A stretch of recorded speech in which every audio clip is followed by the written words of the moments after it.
Hello and good evening everyone. সকলোকে সুপ্ৰভাত জনালোঁ। মই নিউট্ৰিশ্যনিষ্ট বিৰাজতি শইকীয়া। যিখিনি মই আজি ট্ৰেইনিং লৈ এটা এক্সপিৰিয়েঞ্চ হ'ল মই আজি শ্বেয়াৰ কৰিব বিচাৰিছোঁ।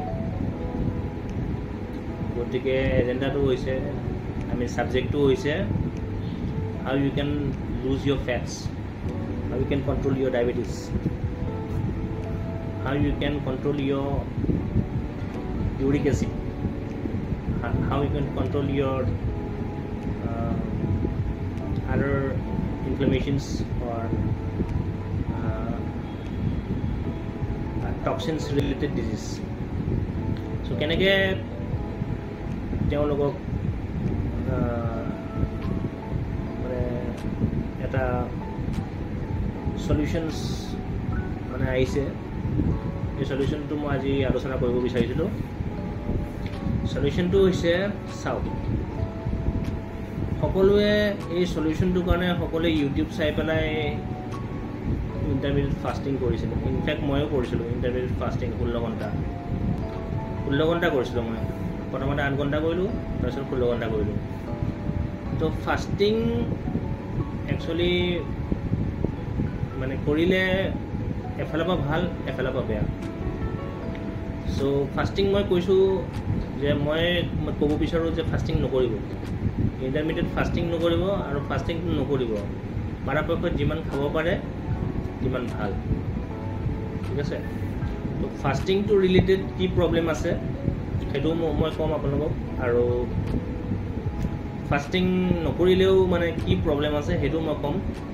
আমি ফাষ্টিং নকৰিও যদি ইকনমিত চলিব পাৰোঁ ভালকৈ, তো সেইটো মই ক'ম।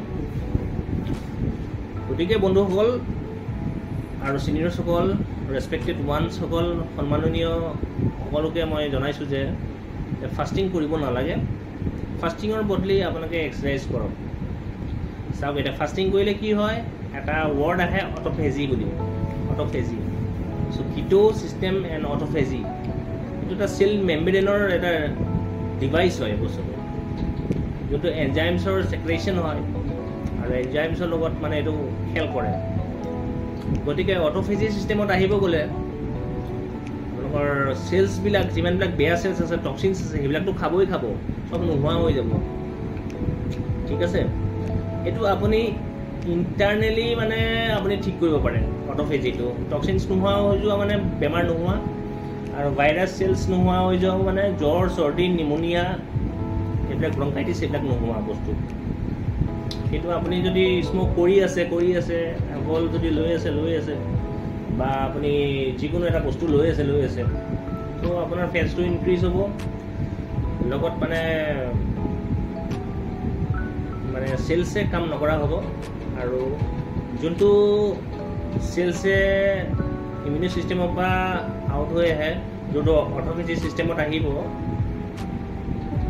সেইটো মানে চেলছক খাব নোৱাৰিব। কোনটো চেলছ খাব নোৱাৰিব? বেয়া চেলছটো খাব নোৱাৰিব। কিছুমান চেলছে কিছুমান প্ৰটিন ডিভাইচ কৰে, গতিকে কিছুমান প্ৰটিন মানে ক্ষমতা নোহোৱা হৈ যায়, প্ৰটিন মানে জন্ম দিয়া বা প্ৰটিন ৰেডি কৰা। সেইটো প্ৰটিনটো বডিত নাহিবই, লগত ফেটছ কনভাৰ্ট হৈ যাব, আৰু ফেটছ কনভাৰ্ট হৈ গ'লে এইটো বেলেগ বেলেগ লেচনছ আছে আৰু ফেটছৰ। গতিকে এইটো মই এতিয়া ফেটছৰ লেচনটো নুবুজাওঁ, যে আমি ডাইৰেক্ট পইণ্টত আহিছোঁ যে আমি বেমাৰ কেনেকৈ কিউৰ কৰিব পাৰোঁ উইদাউট মেডিচিন, উইদাউট আমি বেছি হাই MG মেডিচিন আমি খাব নালাগে। এইটো সকলোৱে জানে, সকলো নাজানিলেও মোৰ পৰা জানি লওক। কাৰণ হাই MG মেডিচিন খালে, ধৰক আপোনাৰ 500 mg 600 mg মেডিচিন খালে কি হয়, মানে মেডিচিনটো মানে ইমান প্ৰব্লেম নহয়, মেডিচিনটো খাব পাৰে। যোনটো ছিৰিয়াছ মেটাৰ, একেবাৰে মেটাৰ বহুত ছিৰিয়াছ, হস্পিটেলে তাক প্ৰভাইড কৰে 500 mg 400 mg, সেইটো তেতিয়া খাব পাৰে ডক্টৰে প্ৰেছক্ৰাইব কৰিলে। কিন্তু ফাৰ্মাচিষ্টৰ পৰা কেতিয়াও নাখাব 500 mg, কাৰণ এইটো ৰিয়েকশ্যন কৰে, ব্লাডৰ ক্লটিং আনে, চব বস্তু আনে। কেনেকৈ আনে? গতিকে কেমিকেলটো তাত মানে পাই গ'ল। গতিকে সেইটো মেডিচিনৰ ফেক্টৰ, গতিকে মেডিচিনৰ মই মাজত ক'ব নিবিচাৰোঁ। গতিকে মোৰ কিছুমান লগৰীয়া আছে ৰিপ্ৰেজেণ্টেটিভ, তেওঁলোকে মোক বেয়া পাব। চ' এইটোৱেই মই বুজাব আহিছোঁ যে আপোনালোকে ইণ্টাৰমিডিয়েট ফাষ্টিং নকৰিও আপোনালোকে নিজৰ দেহাটো ফেটছটো আপোনালোকে ডিক্ৰিজ কৰিব পাৰে, নিজৰ দেহাটো আপোনালোকে ঠিক কৰিব পাৰে। ঠিক আছে। আৰু কিছুমানৰ ফেটছ এনেকুৱাকৈ থাকে যে এইটো এটা হৰমনেল ইমবেলেঞ্চো থাকে আৰু প্লাছ মানে জেনেটিক থাকে। গতিকে জেনেটিকৰ ফেটছ থাকে, কিন্তু সেইটো সমাধান কৰিব পাৰে। গতিকে মই এইটোৱে ক'ব বিচাৰিছোঁ যে ফেটছ, আমি গাড়ী এখন যেতিয়া চলাওঁ তাতে আমি ফিউল ভৰাওঁ, তেতিয়া আমাক ফিউল লাগে, মানে যেতিয়া আমাক পেট্ৰল লাগে চলাবৰ কাৰণে, তেতিয়া চলিব গাড়ীখন। ঠিক তেনেকৈ আমাক খানা লাগে। ঠিক আছে, চিম্পল উদাহৰণ মই বুজাই আছোঁ। কিন্তু তাত যদি আপুনি খানা খোৱাৰ যদি টাইমটো উল্টা পুল্টা কৰে, তেতিয়া ফেটছটো কনভাৰ্ট হ'ব। ফেটছটো কনভাৰ্ট হৈ পেলাই চেলছে ভাল প্ৰটিন প্ৰডিউচ নকৰা হ'ব, প্ৰটিন আপোনাৰ এষ্টাব্লিছ নহ'ব বডিত। আৰু প্লাছ আপোনাৰ ইমিউনি ছিষ্টেম যোনটো আছে, চ' ইমিউনি ছিষ্টেমত আপোনাৰ প্ৰভাৱ পৰিব। তেতিয়া আপোনাৰ বেড চেলছ, তাৰপিছত আকৌ আপোনাৰ বেক্টেৰিয়া, বেছি বেক্টেৰিয়া আৰু ভাইৰাছেছ কিছুমান থাকে। তো সেইবিলাক বস্তু মানে অলপ সেইবিলাক মানে জন্ম হয়, মানে চেলছে সেইবিলাক জন্ম কৰে। যেতিয়া চেলছটো মানে আমি প্ৰপাৰলি চেলছটো যদি আমি চলাব নোৱাৰোঁ, গতিকে আপুনি ইণ্টাৰমিডিয়েট ফাষ্টিং কৰিলেতো সমাধান হৈ যাব। কিন্তু মেইন কথাটো হৈছে এতিয়া ইণ্টাৰমিডিয়েট ফাষ্টিং কৰিলে আমাৰ ফেটছটো যদি নাথাকে বডিত, তেতিয়া আমাৰ ব্ৰেইনত কেনেকৈ ফেটছটো যাব? হয় নাই? আমাক ব্ৰেইনত ফেটছ লাগে মেইনলি। কি লাগে? ফেটছ আমাক ব্ৰেইনত কমচে কম 70% 60% আমাক ফেটছ লাগেই ব্ৰেইনত। কিয় কাৰণে?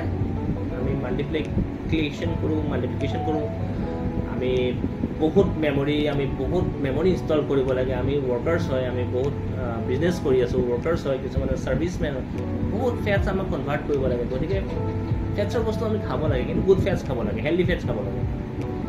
গতিকে আমি ইণ্টাৰমিডিয়েট ফাষ্টিং নকৰি যদি আমি অকণমান এক্সাৰচাইজ কৰোঁ, তেতিয়া আমাৰ ব্ৰেইনৰ পৰা ফেটছ নাযায়, আমাৰ বডি বা ফেটছ যাব। আমাৰ সেই ঠিক তেনেকৈ দৰে অট'ফেজি ছিষ্টেমত আমাৰ বডিত কামবিলাক কৰিব। গতিকে এক্সাৰচাইজ কৰিও আমি টক্সিনছবিলাক আমি ঘামৰ বাহিৰে ওলাব পাৰোঁ, আমি এক্সক্ৰিশ্যন থ্ৰু দি ওলাব পাৰোঁ, আমি বাথৰুম কৰি পেলাই ওলাব পাৰোঁ, আমি ফ্লাছ আউট কৰিব পাৰোঁ বডি। পানী খাব লাগে, খুব পানী খাব লাগে। পানী খালে চেলছ চাফা হ'ব, চেলছবিলাক চাফা হ'ব, ক্লিনিং হ'ব। পানী খোৱাৰ পিছত আমাৰ গোটেই যিমান টক্সিনছ আছে বডিত ডিটক্সিফাই কৰিব পানীয়ে মেইনলি। ৰাতিপুৱা গৰম পানী খোৱাটো স্বাভাৱিক। গতিকে ৰাতিপুৱা গৰম পানী খাব, ৰাতিপুৱা শুই উঠিয়েই মানে কুলকুলি কৰি যদি গৰম পানী খাব পাৰে, সেইটো এনজাইমটো আৰু ছেক্ৰেট হয় ভালকৈ। এমাইলেজ থাকে, এমাইলেজে ডাইজেষ্টিভ জুচটো ধুনীয়াকৈ বনাব পাৰে আফটাৰনুনলৈ। ঠিক আছে। গতিকে আমি খাব পাৰোঁ, আমি টাইম টু টাইম খামেই। আমি যদি ৰাতিপুৱা উঠোঁ, আমি যদি ৰাতিপুৱা ৱৰ্কআউট কৰোঁ, ৱৰ্কআউট কৰিলে আমি খাবই লাগিব, হয় নাই? কিন্তু খোৱা বডি আপুনি মিডিল ডিভাইজত আপুনি কি কৰিব? আপুনি অলপ ৱৰ্কআউট কৰিব চেষ্টা কৰিব। গতিকে ৱৰ্কআউট কৰিলে আপোনাৰ অট'ফেজি ছিষ্টেম কি? আপোনাৰ ইমিউনি ছিষ্টেম, আপোনাৰ মাছল ষ্ট্ৰেংথ, আপোনাৰ চব ফালৰ পৰা ঠিক থাকিব। কিন্তু ইণ্টাৰমিডিয়েট ফাষ্টিং কৰি মানুহৰ ব্ৰেইনত চৰ্বি নাইকিয়া হৈছে, মানুহৰ ব্ৰেইনত ফেটছ নাইকিয়া হৈছে, তেতিয়া মানুহৰ অলপ শ্বৰ্ট টেম্পাৰ বা কণ্টেম্প্লেশ্যন হৈ যাব পাৰে, বা মেণ্টেলি আৰু ভিজুৱেলি ডিছঅৰ্ডাৰ হ'ব পাৰে। গতিকে ইণ্টাৰমিডিয়েট ফাষ্টিং নকৰিব, বা ডাইটিঙো নাথাকিব, বেছি ডাইটিং কৰিব লাগে।